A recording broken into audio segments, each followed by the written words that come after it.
Hello दोस्तों, fish Palanpur में आपका स्वागत है। दोस्तों, इस वीडियो में हम चर्चा करने वाले हैं रोहू मछली के बारे में।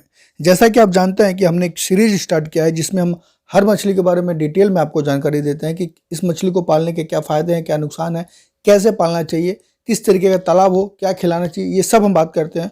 उसी सीरीज को कंटिन्यू करते हुए आज ये तीसरा वीडियो है। इसके पहले हमने कतला के बारे में बात किया, कॉमन कार्प के बारे में बात किया और आज हम बात करने वाले हैं रोहू के बारे में। तो क्या बात करने वाले इस वीडियो में, क्या आपको जानकारी मिलेगी वो मैं आपको पहले बता देता हूं। इसमें आपको जानकारी मिलेगी रोहू पालने के क्या क्या फ़ायदे हैं, क्या क्या नुकसान है और साथ में कुछ इंपॉर्टेंट सवालों के जवाब मिलेगा, जैसे कि रोहू को किस मछली के साथ नहीं पालना चाहिए, रोहू के ना बढ़ने के क्या कारण है, क्योंकि सभी का शिकायत है कि रोहू का ग्रोथ जल्दी नहीं मिलता है। तो इसके पीछे क्या रीज़न है वो भी मैं बताऊंगा और क्या सॉल्यूशन है वो भी मैं बताऊंगा।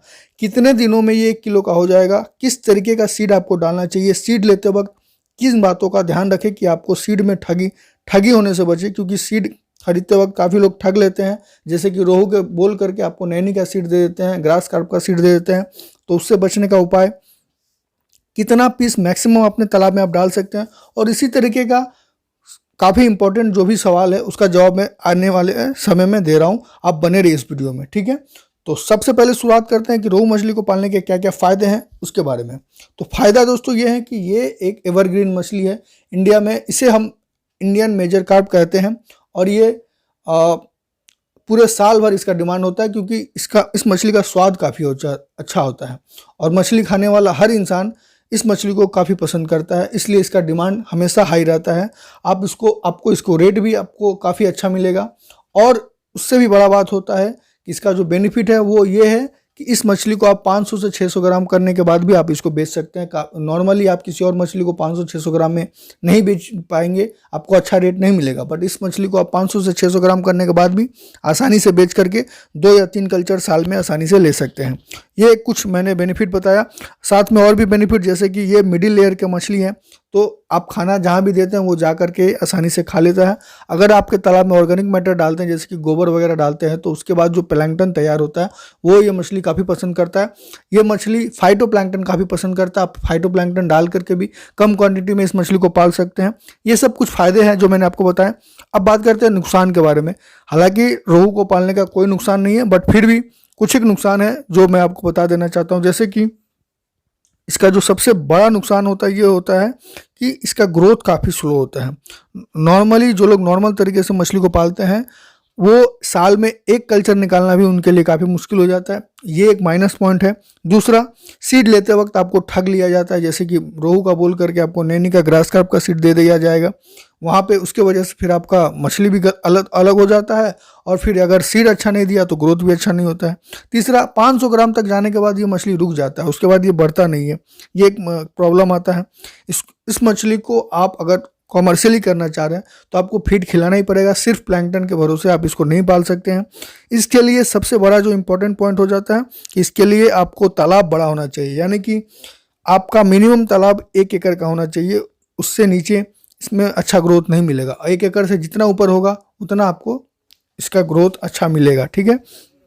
आपके तालाब में फाइटो एंजू का लेवल बराबर होना चाहिए, ठीक है। ये एक इम्पॉर्टेंट चीज़ है इसके लिए। और हाँ, एक और इम्पॉर्टेंट बात यह है कि तालाब का पानी बढ़िया होना चाहिए, पीएच बराबर होना चाहिए, क्योंकि पानी अगर अच्छा नहीं होगा, टर्बिडिटी होगा या फिर प्लैंकटन नहीं होगा तो इस मछली का ग्रोथ बिल्कुल नहीं होगा। बाकी मछलियाँ तो कुछ भी खा करके अपना ग्रोथ कर लेती है, बट रोहू जल्दी नहीं बढ़ता है। इस बातों का ध्यान आपको रखना है, ठीक है। तो ये मैंने कुछ फ़ायदे और कुछ नुकसान बता दिए। अब मैं कुछ इंपॉर्टेंट बात पर डिस्कस करूँगा, जैसे कि इस मछली को पहचानने के क्या क्या तरीका है, ठीक है। ये मछली दोस्तों सिंपल है। इसका जो चोइटा होता है, जो ऊपर का जो हम लोग जो निकाल देते हैं मछली बनाते वक्त, चोइटा जिसको शायद बोलते हैं, तो वो जो होता है ना वो रेडिश होता है। वो वहाँ पे लाल होता है पेट के पास में, एकदम नीचे में जहाँ से लोग पोटी करते हैं वहाँ पेट के पास सफ़ेद होता है और ऊपर में लाल होता है, ठीक है। दोनों तरफ जो मुंह और पीछे के जो साइज होता है वो पतला होता है। ये इस मछली का पहचान होता है, ठीक है।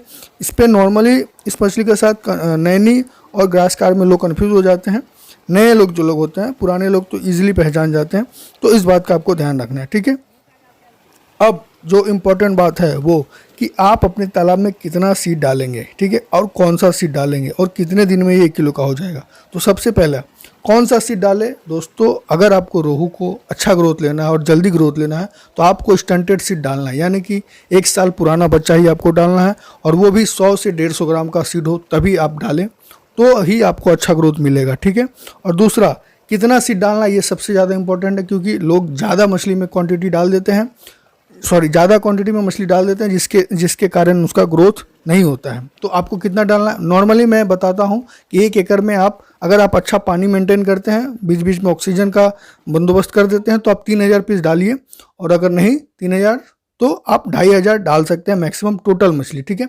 अगर मैं एक हिसाब बता रहा हूँ 3000 का, ठीक है। अगर आप 3000 पीस डालते हैं टोटल 1 एकड़ में, तो आपको मैक्सिमम 40% डालना है 3000 का, यानी कि 1200 पीस, ठीक है। मैक्सिमम आप रोहू 1200 पीस डालिएगा, और 100 से 150 ग्राम के ऊपर का स्टंटेड सीड डालिएगा, तो आपका ईजिली 6 महीना में 1 किलो आ जाएगा। दोस्तों, रोहू मछली का जो ग्रोथ होता है ये 2 साइकिल में होता है। पहला, जब स्पॉन से लेकर के ये 100 से 150 ग्राम 1 साल लगा देता है, ठीक है।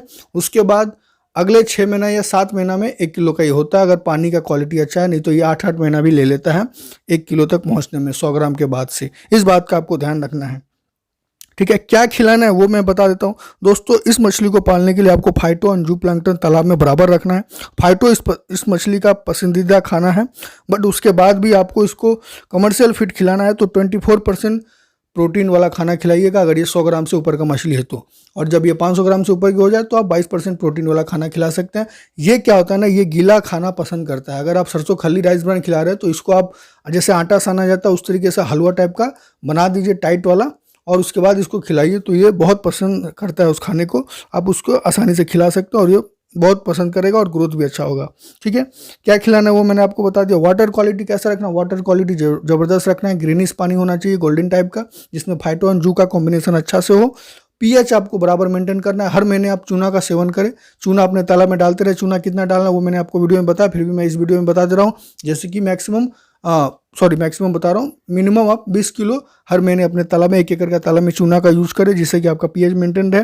पीएच बराबर चेक करते रहे तो ज़्यादा अच्छा रहेगा, ठीक है। और कुछ इंपॉर्टेंट बातें, जैसे कि रोहू को ना बढ़ने का जो कारण है ना, उसमें एक और रीज़न ये होता है कि रोहू के साथ लोग कुछ भी मछली का पालन कर लेते हैं। जैसे कि बिगेट का क्वांटिटी अगर ज़्यादा डाल देते हैं तो बिगेट क्या करता है ना, प्लैंकटन तो वो खाई जाता है, ऊपर से तालाब में ऑक्सीजन का मात्रा को कम कर देता है, जिसके कारण रोहू का ग्रोथ शॉर्टेज हो जाता है। तो आप ध्यान रखें कि बिकेट का क्वांटिटी ज़्यादा ना हो। 1 एकड़ का तालाब में अगर आप सब मछली मिक्स करके डालते हैं तो बिकेट का क्वांटिटी मैक्स टू मैक्स 100 से 200 पीस ही होना चाहिए, ठीक है। और आप इसके साथ किस मछली का पालन कर सकते हैं, ये भी एक इंपॉर्टेंट बात है। रोहू के साथ आप कतला का पालन कर सकते हैं, नैनी का पालन कर सकते हैं, ग्रास कार्प, विकेट भी 100 से 150 ग्राम पीस आप रख सकते हैं। 1 एकड़ का बात कर रहा हूँ मैं, ठीक है। तो इसके साथ कॉमन कार्प भी आप पाल सकते हैं, तो कोई प्रॉब्लम नहीं होता। सबके साथ ये इजीली पाला जा सकता है और ये ग्रोथ भी अच्छा करता है। बट क्वांटिटी आपको बराबर में रखना है। क्वांटिटी वही मैंने जो बताया, 1 एकड़ में मैक्सिमम 3000 पीस, और उसमें इसका क्वांटिटी 40% होना चाहिए, ठीक है। अब कितने दिनों में 1 केजी हो जाएगा वो भी मैंने बता दिया, 6 महीने में हो जाएगा, अगर आपका पानी और खाना अच्छे से मेंटेन करके दे रहे हैं तो, ठीक है। रोहू के साथ किस मछली का पालन करना चाहिए या नहीं चाहिए वो भी मैंने बता दिया कि बिकेट का क्वांटिटी कम रखें, बाकी सब मछली को आप रख सकते हैं। कितना पीस मैक्सिमम डालना वो भी मैंने बता दिया। सीड लेते वक्त जो सबसे ज़्यादा इंपॉर्टेंट है कि सीड लेते वक्त किन बातों का ध्यान रखना है, उस बारे में आपको ज़रूर मैं बताना चाहूँगा, क्योंकि रोहू मछली का ग्रोथ जो है ना वो सारा डिपेंड करता है सीड के ऊपर। अगर आप सीड अच्छा का क्वालिटी का नहीं रखें तो आप कितना भी खिला दीजिए, कितना भी पानी अच्छा रखिए, आपका मछली का ग्रोथ नहीं होगा। 400 से 500 ग्राम पे जा करने के बाद ये अटक जाएगा।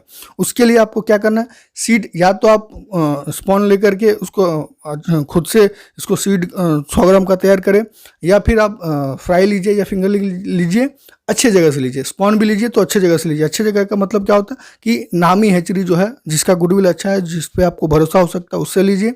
या फिर जाइए आप हैचरी में जा करके उनसे 2-4 सवाल कीजिए। क्या क्या सवाल करना है, जैसे कि ये ब्रूडर कितने दिनों का है, 2 साल या 1.5 साल, 2 साल मिनिमम होना चाहिए, ठीक है। 2 किलो मिनिमम ब्रूडर होना चाहिए, यानी कि जो जिस मछली का आप सीड ले रहे हैं, ठीक है, उसका माता पिता जो है वो मिनिमम 2 साल पुराना होना चाहिए, उसका एज 2 साल होना चाहिए, ठीक है। और एक बात, आप जो सीड ले रहे हैं, मतलब जो ब्रूडर है, वो एक ही तालाब में मेल और फीमेल दोनों एक ही तालाब का है, या फिर मेल और फीमेल अलग अलग तालाब का है, क्योंकि ये इफेक्ट पड़ता है। अगर फीमेल अलग तालाब का है, मेल अलग तालाब का है, तो सीड का क्वालिटी काफ़ी अच्छा होता है। इस बात का आप ध्यान रख सकते हैं, ठीक है। आप पूछिए इन बातों से। देखिए, हालांकि सामने वाला सब आपको सच सच ही बताएगा ऐसा कोई ज़रूरी नहीं है, बट आप पूछ सकते हैं। पूछेंगे तो उसको क्या होगा कि मतलब एक बात का तो प्रेशर रहेगा ना कि कोई पूछ रहा है तो मुझे झूठ नहीं बोलना है। और कोई तरीका नहीं है, आप पहचान नहीं सकते हैं एकदम स्पॉन्ज जो होता है वो कितना सही है कितना गलत है वो आप पहचान नहीं सकते हैं। आप इस पे आप भरोसा ही करके काम करेंगे, तो भरोसा भी कीजिए और आप पूछताछ भी करते रहिए ताकि आपका भी नॉलेज बढ़ता रहे। तो दोस्तों कैसा लगा ये वीडियो? अगर वीडियो अच्छा लगा हो, जानकारी आपको लगे कि काम का है, तो चैनल को सब्सक्राइब कर लीजिए, वीडियो को शेयर कीजिए। अगर आपने सब्सक्राइब किया हुआ है तो वीडियो को लाइक भी कीजिए। और अगर कोई भी जानकारी और भी जानना हो तो कमेंट करके पूछिए मुझे, मैं ज़रूर कोशिश करूंगा आपको रिप्लाई करने का। या फिर किस मैटर पे मुझे और वीडियो अगला बनाना चाहिए उस पर भी आप मुझे सजेशन दे सकते हैं, मैं ज़रूर कोशिश करूँगा उस पर वीडियो बनाने का। धन्यवाद।